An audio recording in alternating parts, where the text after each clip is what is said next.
Olá, irmão e irmã, graça e paz da parte de Jesus. É uma alegria ter você aqui com a gente em mais uma edição de um fórum de reflexão, esse espaço que reúne ideias e pessoas em torno da pessoa de Jesus e do seu evangelho. Que bom que você está aqui. Eu tenho certeza de que essa noite será uma noite muito especial, uma noite em que Deus falará ao seu coração através das canções, através da palavra.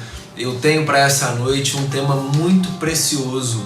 A gente vai conversar sobre a natureza da igreja e tenho também amigos muito preciosos que nos abençoarão com a canção ou com a palavra. Eu tenho certeza, essa noite será uma noite de Deus para a sua vida. Eu queria chamar você a uma palavra de oração. Queria que a gente tivesse um tempo preparando o nosso coração para tudo aquilo que Deus fará. E eu queria convidar você então para fechar os seus olhos, abrir o seu coração aí onde você estiver e falar com o Senhor. Pai, estamos diante de Ti, nossa vida pertence a Ti. Eu quero agradecer ao Senhor por essa noite, já no final de uma quarta-feira, estarmos aqui reunidos, Senhor, ainda que virtualmente, buscando aprender mais de Ti, cantar, ouvir palavras que façam bem ao nosso coração, que nos mostrem o caminho da justiça. Tudo isso é tão importante. Eu quero Te agradecer pela vida de cada irmão e de cada irmã e quero consagrar esse momento a Ti. Pedir que o Senhor nos fale, nos visite, nos abençoe e que a noite seja linda. Fale com a gente e transforme a nossa vida à semelhança da vida de Jesus. É o que eu desejo e que apresento a Ti como um pedido por mim e por cada irmão e irmã, no nome do Cristo a quem nós servimos. Amém. Amém. Muito bem. Nessa noite eu tenho a alegria de convidar para nos conduzir em canções ao Senhor um amigo muito querido, membro desta igreja, conhecido como Eliezer Demeneghi é o seu nome, é membro da nossa comunidade e sempre que canta nos abençoa profundamente com seu talento, com a sua voz. Eli, que Deus abençoe você e que você conduza a nossa vida em louvor e em adoração a Jesus, o nosso Senhor. Até daqui a pouco. Nestes dias de desespero, incerteza e medo há. Em uma salvação eu creio em Ti, creio em Ti. Acredito em Jesus Cristo, acredito em Deus o Pai, acredito no Santo Espírito que nos vida nova traz. Acredito na cruz de Cristo e que a morte enfim venceu. Acredito que ressurreto muito em breve voltará. Creio em Ti.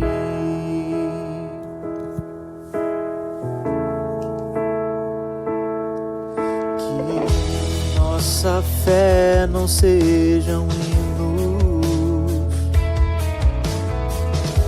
apenas notas em canções, mesmo em tentações e fracos. Creio em Ti, creio em Ti. Acredito em Jesus Cristo, acredito em Deus o Pai, acredito no Santo Espírito que nos vida nova traz. Acredito na cruz de Cristo e que a morte enfim venceu. Acredito que ressurreto muito em breve voltará. O perdido encontrou perdão, pois agora aqui o amor venceu e que a igreja viva esse amor. Creio em Ti, e as cadeias não prevalecerão, pois o véu rasgou e veio ao chão. Seu amor não voltará em vão. Creio em Ti, acredito em Jesus Cristo, Acredito em Deus o Pai, acredito no Santo Espírito, que nos vida nova traz. Acredito na cruz de Cristo e que a morte enfim venceu. Acredito que ressurreto muito em breve vai, em breve voltará.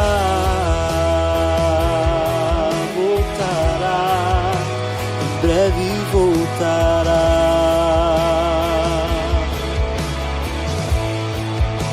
Em breve voltará.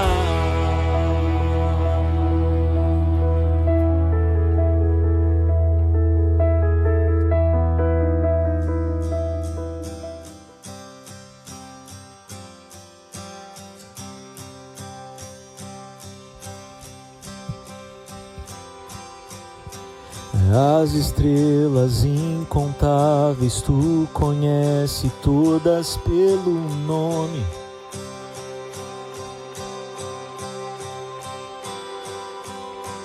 Todo o universo desenhado foi em tua majestade.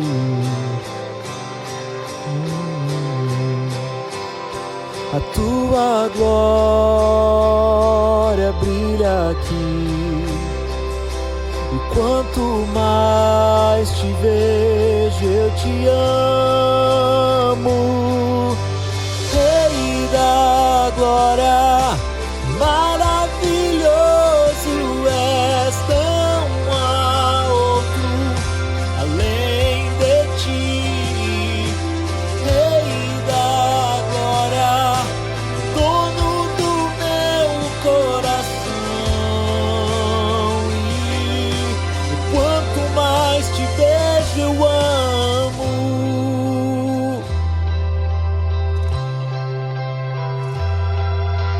Eu respondo ao teu amor que diz a mim que não há outro Deus, não há.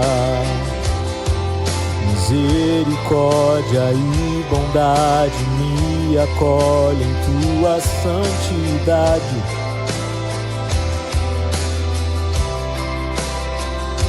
A tua glória brilha aqui, e quanto mais te vejo eu te amo. Rei da glória, maravilhoso és, não há outro além de ti. Rei da glória, dono do meu coração, e quanto mais te vejo eu amo. Rei da glória, maravilhoso és, não há outro além de ti. Rei da glória, dono do meu coração, e quanto mais te vejo eu amo.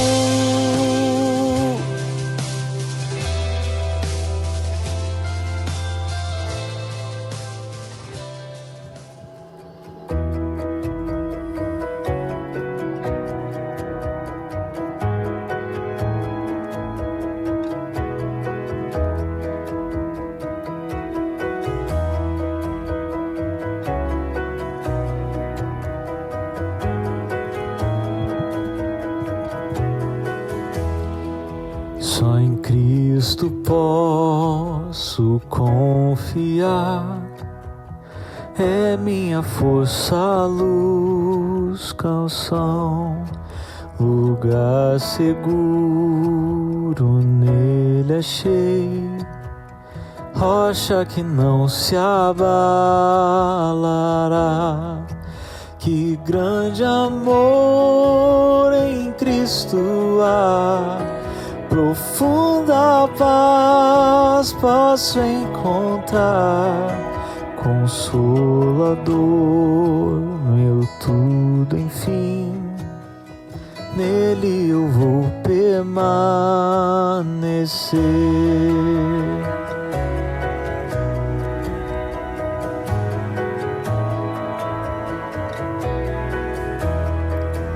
Em Cristo o homem se tornou frágil bebê, mais pleno Deus, e com amor, justiça e paz, a salvação a todos traz. Na cruz Jesus se padeceu, divino plano obedeceu. Por meu pecado a dor sentiu, por sua morte eu vivo.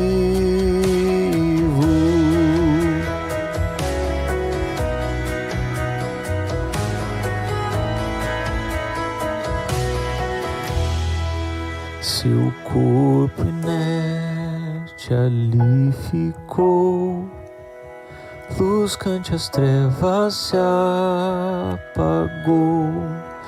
Glorioso dia então surgiu, vivo ele está, ressuscitou. Vitória eterna conquistou, do meu pecado livre estou. De Deus eu sou e Ele é meu, comprou-me com sangue de Jesus.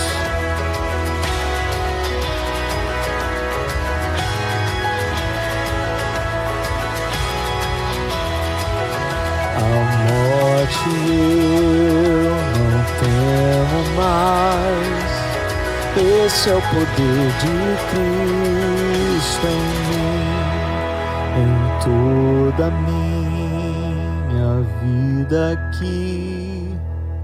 Ele será meu guia, enfim. Nenhum poder do inferno irá das suas mãos me afastar, até voltar ou me chamar. Em Cristo eu vou permanecer, até voltar ou me chamar. Em Cristo eu vou permanecer. Muito obrigado, Eli, pelas canções, muito obrigado pelo tempo, pela dedicação, muito obrigado por estar conosco. É uma alegria ter você na nossa comunidade e contar com o seu talento. Bem, amigos e amigas, nesse momento eu queria apresentar a você o meu convidado que trará uma palavra que certamente abençoará o nosso coração. Na verdade, ao invés de uma palavra, como nas outras edições, nessa edição em especial, eu tive a alegria de bater um papo, de ter uma conversa com esse amigo querido. Pois é, o que você vai ouvir agora será um bate-papo sobre esse tema tão importante e tão caro, a natureza da igreja. Sobre o que a gente fala quando a gente fala de igreja, o que significa pensar na igreja enquanto corpo de Cristo, ou pensar na igreja enquanto comunidade, enquanto congregação, o que é inegociável à igreja, quais são os seus valores. Eu tive a alegria de ter essa conversa com um irmão, um amigo também pessoal, com quem eu tive o privilégio de conviver de perto nos anos de 2009 e 2010. Pois é, eu tive a alegria de viver e pastorear uma pequena igreja na cidade de Edimburgo, na Escócia. E eu fui pastor auxiliar nessa comunidade ao lado desse amigo. Seu nome é Gordon Elliott. Hoje ele não está mais pastoreando, já se aposentou, mas passou a sua vida cuidando de gente, conduzindo igrejas, abençoando pessoas, quer do púlpito, quer do gabinete pastoral. Alguém que entende de igreja e que me inspira profundamente. Eu queria convidar você para ouvir essa conversa com meu amigo, meu irmão Gordon Elliott. Eu tenho certeza o seu coração será profundamente abençoado. Hey Gordon, so good to have you here tonight. It is such an honor to have this conversation with you again. and to have you at this event of the church. You know, I remember you being here with us in 2008 in the old building, speaking to the church, and it is such a pleasure to have you here again. So welcome.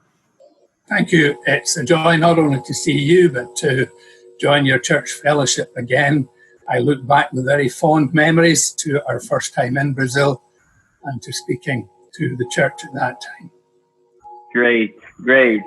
So tonight we're talking about the nature of the church, right? And I was telling, people here from the church that it will be a pleasure to have you here, not only because you're a good friend, but also because as a pastor, you know a lot about churches, right? Because this is part of your life, and sharing a few thoughts with you on this matter, I believe will be beneficial not only to me, but to the church as a whole. So tonight we're talking about the nature of the church. And I would like to address, Gordon, our subject by aiming at two different aspects of the church, right? We may have many other perspectives to emphasize, but I believe that the two main guidelines to conduct a discussion on the nature of the church is to see it as, one, the body of Christ, and two, a community.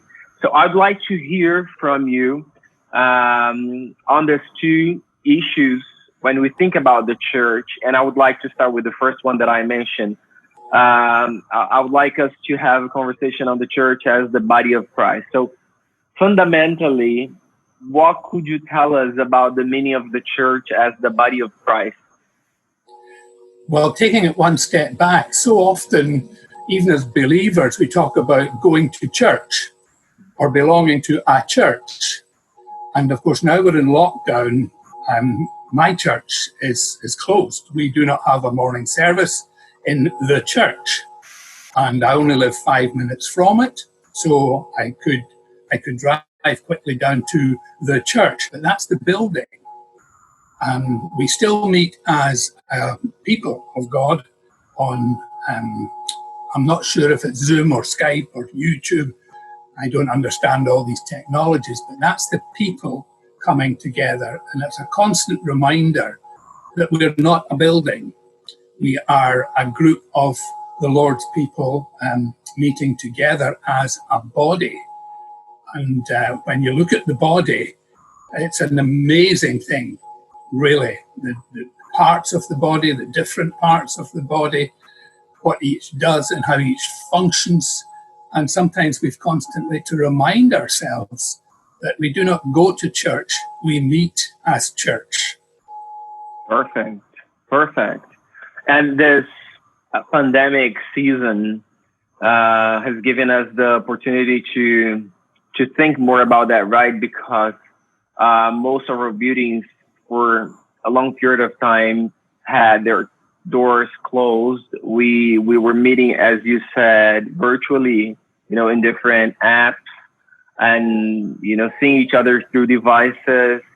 And if on the one hand we were missing, seeing people in person and being together, on the other hand, we had the chance to think less about the church as the building, the temple, the place, and more about the church as the community, the bond that we have, not because of a building or a brand, but because of the connection that we have through Christ, right? Absolutely right. And the more this goes on, we do have evening services, but they're very limited in number. But I'm increasingly missing, and I really mean I'm missing the church, the people of Christ. We're fairly new to our church, but I just miss the people. It's not the building I miss, much as it's a nice building, but it's the people.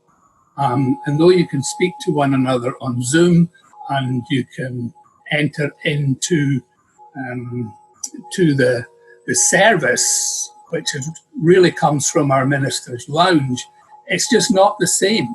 It's not the same, yeah. It's not the same, and I'm increasingly struggling with missing the church, the people of God. And maybe that's a good thing to remind ourselves that it's not the building, it's the one another that we're missing. Right. In the Bible, we see the body of Christ.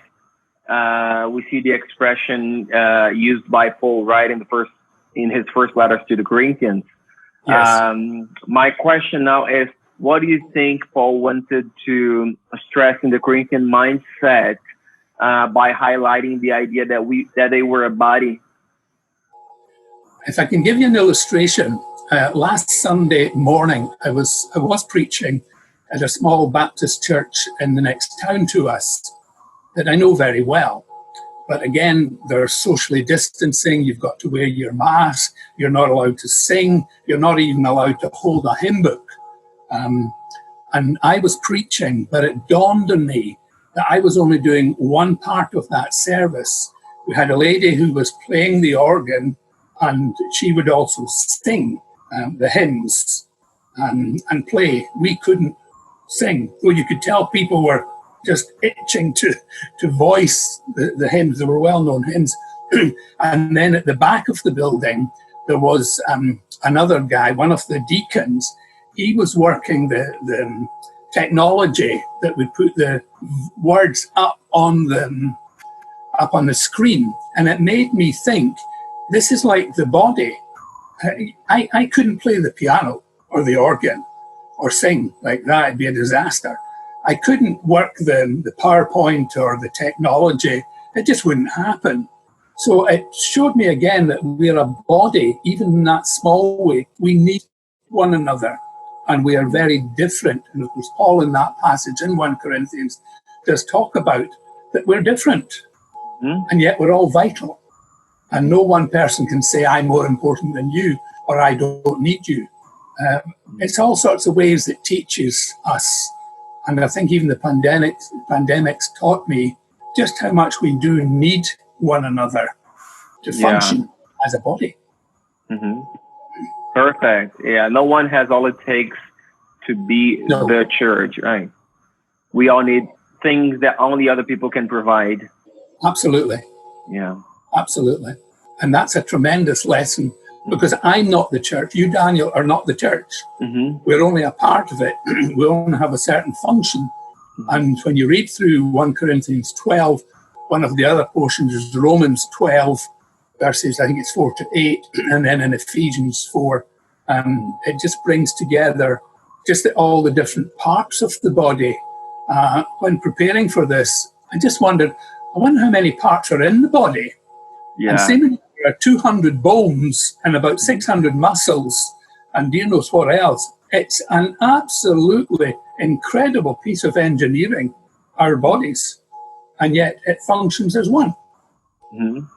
And that's what's taught me, that we function as one, but we're very different. Yeah, right. And I was thinking here, as you were saying, that it's funny because sometimes we think that we know everything about the body, and we just figure out that there were so many parts of it that we never heard of and we never knew before, but because of something, they just came, and we can see now how these parts work and how important they are, and I'm talking about like us, sometimes something happens to us or to a relative, and we start hearing about parts of the body that we never heard before because we're not from the area. We don't know everything, right? We're not doctors. And we start hearing about parts of the body that we never heard before. And it's the same with the church. Like, as a church grows, or as, things change, you see new needs, you see new things happening, you see new ideas, you see people filling spots, in places that you never thought before that those things could be done at a service, or even, under any other part of the church. You know what I mean?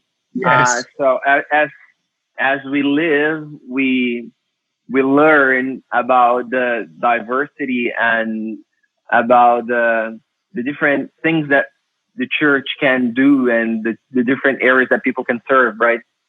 Yes. And I think, again, the pandemic's allowed that to happen, because one of the things that thrills me when I do go on to any service is, we have a young couple in our church that I don't know very well, but they're very musical. She's a GP and I don't know what he does, but there's sometimes he comes up on the screen and he's playing 3 guitars and also the keyboard. And I emailed them and says, how do you do that? It just blows my mind. Or you got one of these big choirs from all over the place and one singing, they're singing. It's just incredible.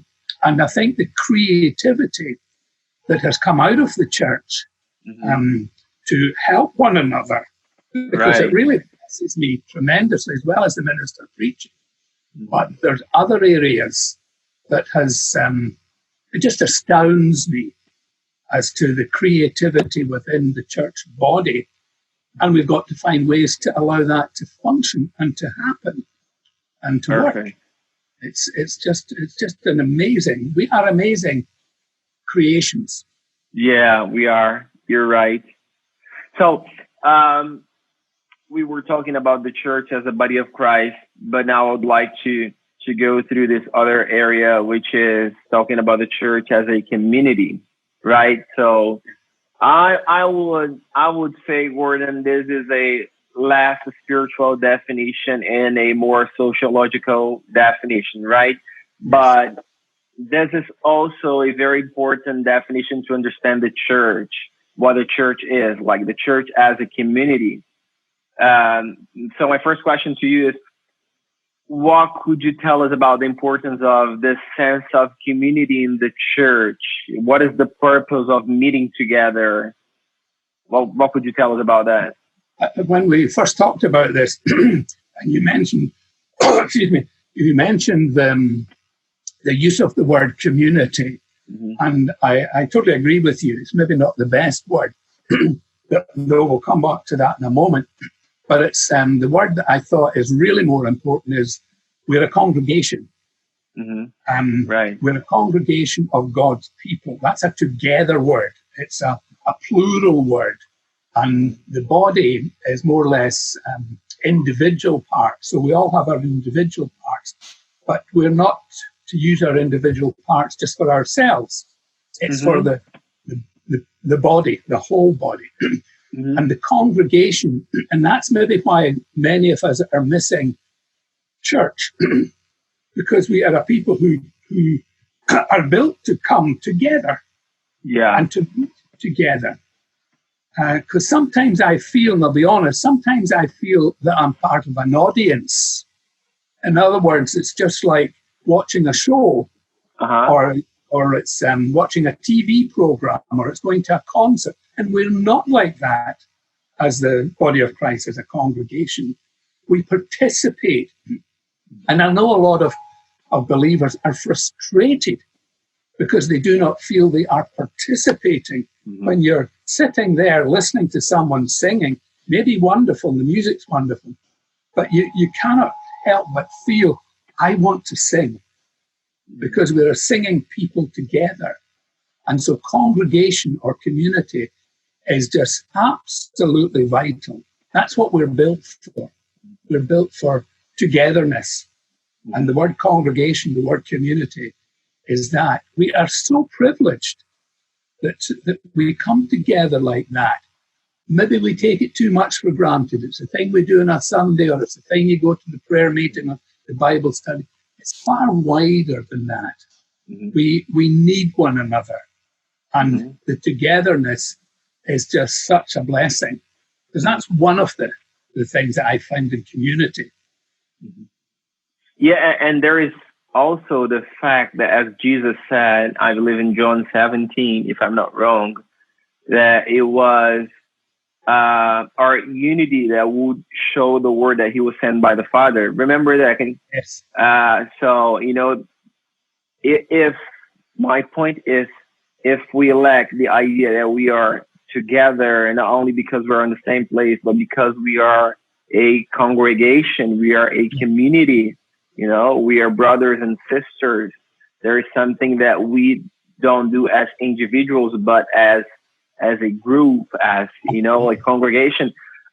If we lack this, you know, this value, we will jeopardize our testimony. You know, witnessing like our faith will be more difficult, because Jesus was saying that, you know, Yes.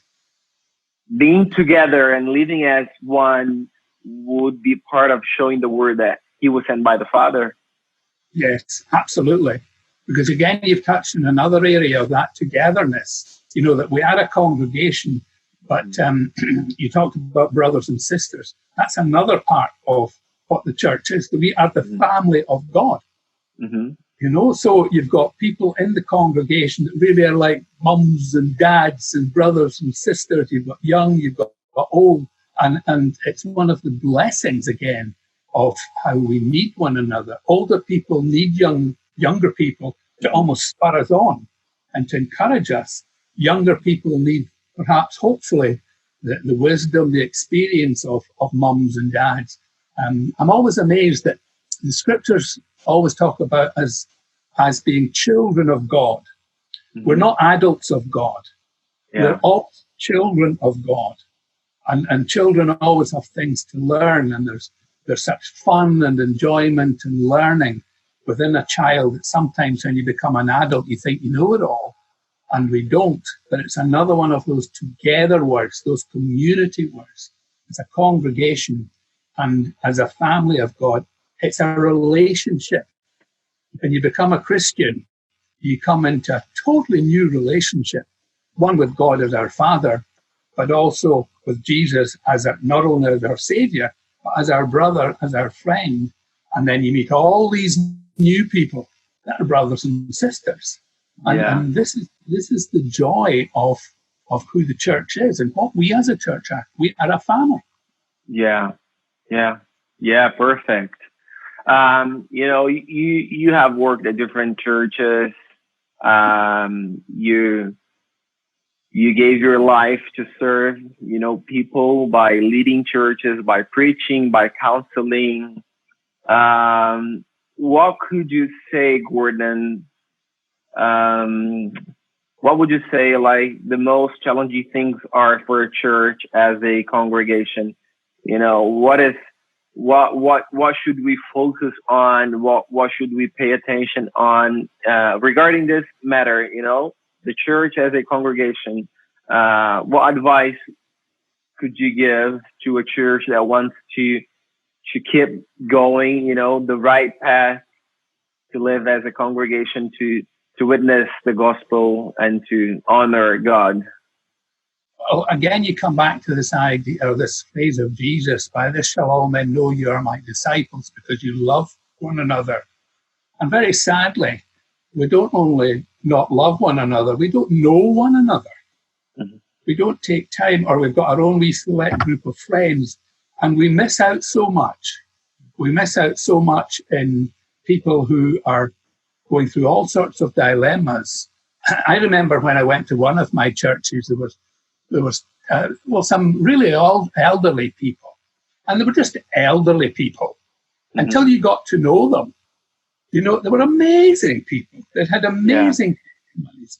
You know, some of them had been missionaries when it was really difficult being a missionary in Africa. Another one had been in Germany with her parents as a young person and actually heard Adolf Hitler speaking. You know, and you don't know these things. You just see them as old people until you get to know them. And I think the generations need to stop being separate generations, right? And just be like a family that need one another. Because I presume in Brazil is the same as here. When people have been put into hospital or especially into care homes, family have not been able to visit one another because of the pandemic. And the hurt and the pain that they're feeling and not being able to touch or to hug their grandchildren or their great-grandchildren, on a personal point of view, I have an older brother who's dying at the moment. He has cancer, and he's gone downhill quite rapidly. And I'm not supposed to visit his house. Now, I've broken the rule once, because I just had to... Confessing your sins here. Thank you. But normally under I would go more often, but I don't want to take the virus with me. And yeah, right. You know, the sad situation, his son's coming over, he's over from Canada, but he's got to self-isolate for 2 weeks. He cannot see his dad for 2 weeks. And just hoping, my brother's not a Christian, but just hoping that he will survive until my nephew can see him. It's tragic. Yeah, it is. So when everything opens up, we've got to learn how to get to know one another, that we might then love one another. Perfect. Yeah, you're right. Absolutely right. Gordon, we are going toward the end of our conversation here, and I would love to hear from you some final words, your prayer for us as a church, your advice, what you think we should never forget as we seek to serve the Lord here in Recreio. So what could you tell us as a church? I don't know if you know the hymn, Make Me a Channel of Your Peace. Yeah. Well, what I would feel, because we're not just to be the church that meet in a building and have happy times together. We'd always be a people who go into all the world and preach the gospel. We're not to be isolationists. And sadly, so many of us in churches and individual believers, we don't reach out to the world around us. And that hymn, take time to speak to it a bit. It just shows you the world we live in, where there is hatred, where there is injury, where there is doubt, where there's despair, where there's darkness, where there's sadness. And that's the world we live in. But we as channels through the Lord's people, is that we might bring his love, that we might show true faith in him, that in despair we might bring hope, that in darkness we might bring light, in sadness we might bring joy. So that's the prayer I would have for you as a church, that you get to know one another, you get to know what your gifts are, and remember that those gifts are given us by God. They're not things we choose. And again, if you read through 1 Corinthians, you find that it's in his will that you're a preacher and I'm a pastor, and others are technologically minded. They're gifts given from God. But we don't just keep them for the church. You're a growing church, and reach out to others. Be those channels. And that would be my prayer for you, Daniel, personally, but also for your elders, your deacons, your members, that you be channels into your communities, your families, your neighborhoods, your workplaces, because your people will reach other people that you'll never reach. Yeah. That they will reach, because that's where the Lord's put them. So that's my prayer, that yes, as the body of Christ, as the congregation in Recreio, as a family of God, that you'll also be channels of his peace to your community and to the world, not just around you, but in far-flung corners of the world. So that would be my prayer for you. Amen. Thank you so much for that. Thank you so much. And also thank you for being here with us. It's always a pleasure to talk to you, Gordon. We try to keep, in touch from time to time, sharing our hearts. I learned so much from you. It's an honor to serve by your side, even though we're far from each other right now. Learning from you, sharing my heart with you, and it's always a pleasure. So you're such a good friend, and it's a pleasure to introduce you to part of the church. Probably most of them now didn't know you because they were not here back in 2008, and to give them the chance to hear from you and also to learn from you, it's a blessing, a privilege. So I'd like to thank you again for sharing your wisdom and this time with us. God bless you a lot. Thank you for the privilege of being able to do that. And you're a real blessing to me, Daniel, as well. Worked 2 ways, young and old. And I'm the old one. Great. God bless you, Gordon. God bless. Bye-bye. Bye-bye. Bye-bye. Eu espero que essa conversa tenha abençoado o seu coração, tenha encorajado você a renovar o seu compromisso com a igreja, o seu amor pela igreja, a sua disposição de servir, de somar, de abençoar. Pois é, a igreja é essa comunidade de Jesus, o corpo de Cristo na terra. Nós temos o privilégio de anunciar a esse mundo que Deus formou uma grande família e possibilita que cada um de nós sejamos parte desse grande corpo, dessa grande família, a Igreja de Jesus. Eu quero, irmão e irmã, me despedir de você nesse momento, desejando sobre a sua vida paz, bem, graça e misericórdia da parte de Jesus. Eu espero que você tenha sido abençoado e abençoada nessa edição. E eu peço que você aguarde mais uns minutos para ouvir junto comigo mais uma canção. Com ela, nós encerraremos essa noite e que a paz de Jesus, o nosso Senhor, seja sobre a sua vida hoje e sempre. Até o nosso próximo encontro.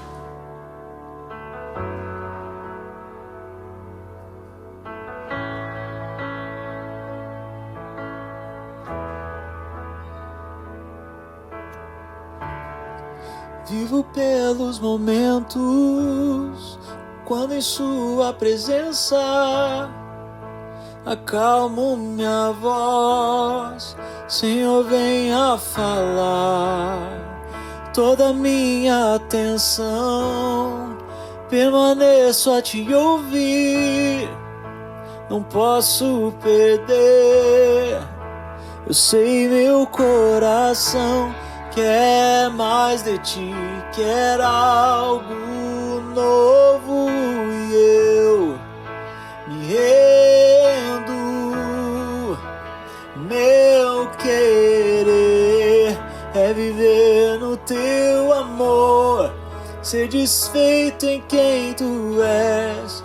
Meu desejo é te conhecer, Senhor. Vou abrir meu coração, ao teu falar os medos vão, desesperado por um toque do céu. Uou, uou, uou, uou.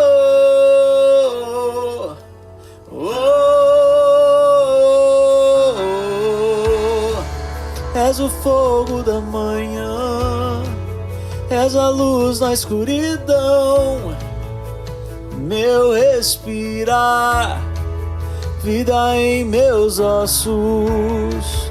Não há mais confusão em seu amor e afeição.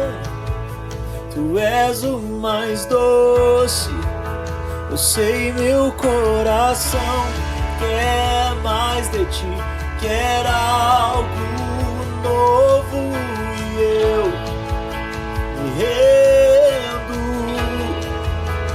Meu querer é viver no teu amor, ser desfeito em quem tu és. Meu desejo é te conhecer, Senhor. Vou abrir meu coração, ao teu falar os medos vão, desesperado por um toque do céu.